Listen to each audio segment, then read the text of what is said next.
Hey, Todd. Yeah, Dinah was saying being calm through the chaos. Because what have you learned in your time here about handling adversity and maybe how you can help others during this patch, the rough stretch? Yeah, for sure. Something I've been trying to get to the other guys on the team, the young guys. Like even in my career, I started off slow. I remember like my first kind of starting off on kick return, SMU. I fumbled one. Next game, I had the one that went off my face, and then I started picking up everything as it goes. So adversity is gonna happen even in life. There's stuff that happens in life that you feel me won't go your way, but through the chaos, you have to stay calm. You have to kind of control the pressure and kind of control everything around you. So just kind of staying calm and kind of keeping our heads straight and keep staying positive so we can get out of this thing. So that's something that I've been trying to get to the other guys for sure. How would you just kind of characterize the overall attitude in the locker room headed into the second half of the season? Yeah, we're definitely not where we want to be, but just continue to work hard.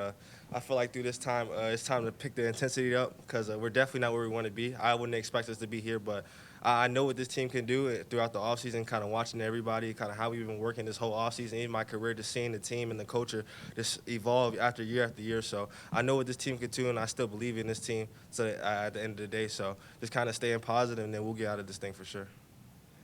Ty, obviously you started off with unbelievable numbers, and you're not a secret anymore, Yes, per sir. se.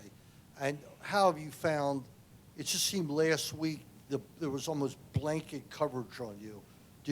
Am I right, or is the coverage changed that much on you since those first 3 or 4 games? Yeah, I mean, it was just like you said.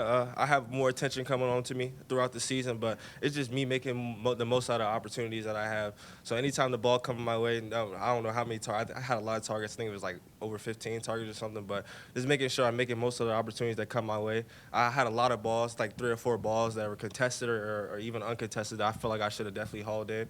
But yeah, just keep on making the most of my opportunities. And if I'm the dominant player I say I am, I have to show up in certain times when the team needs me. So, and I had a special teams penalty as well. So there's stuff I obviously have to get better on and keep just keep slowly evolving and stuff like that through the kind of this chaos. But just us looking back and looking in the mirror, everybody looking in the mirror at ourselves and kind of just keep on working hard and just trying to get better through this. So.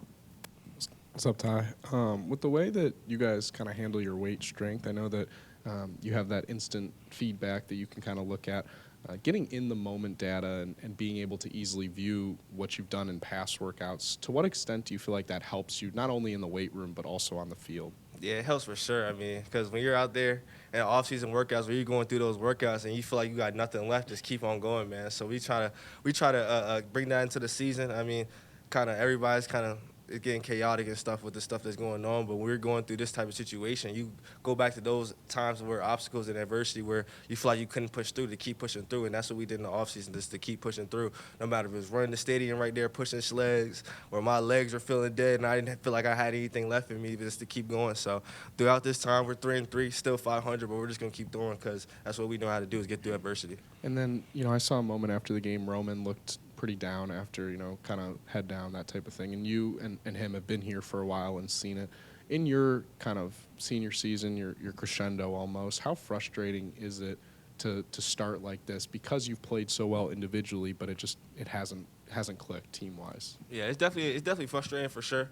Because I seen what this team could do, and I expect so much more out of this team. But it's all about keep going. Because adversity, like I said, the only thing that's constant is change. Change is going to happen in your life, whether if you're playing sports or you're in life, working a job and stuff with your family and stuff like that. So the only thing that's constant is change. So we didn't really expect this to happen. This is an unexpected change that's happening right now. We're 3-3. So it's all about just keep going and keep focusing on what's positive and what we need to fix so we can get out of this little slump that we're going through right now.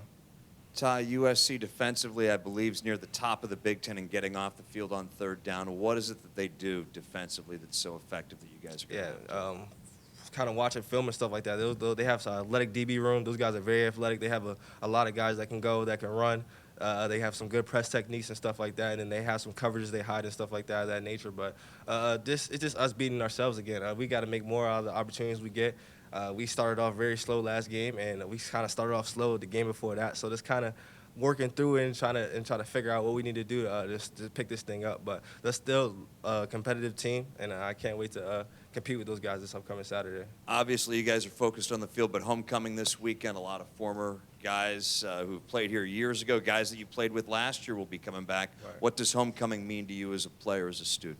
Yeah, it's definitely big. Seeing that all the alumni guys come back, guys I played with come back for this game. So it's definitely a big game. So we'll be looking to turn it up and try to get out this slump for sure on Saturday. But it's definitely a big game for us with everybody coming back for sure.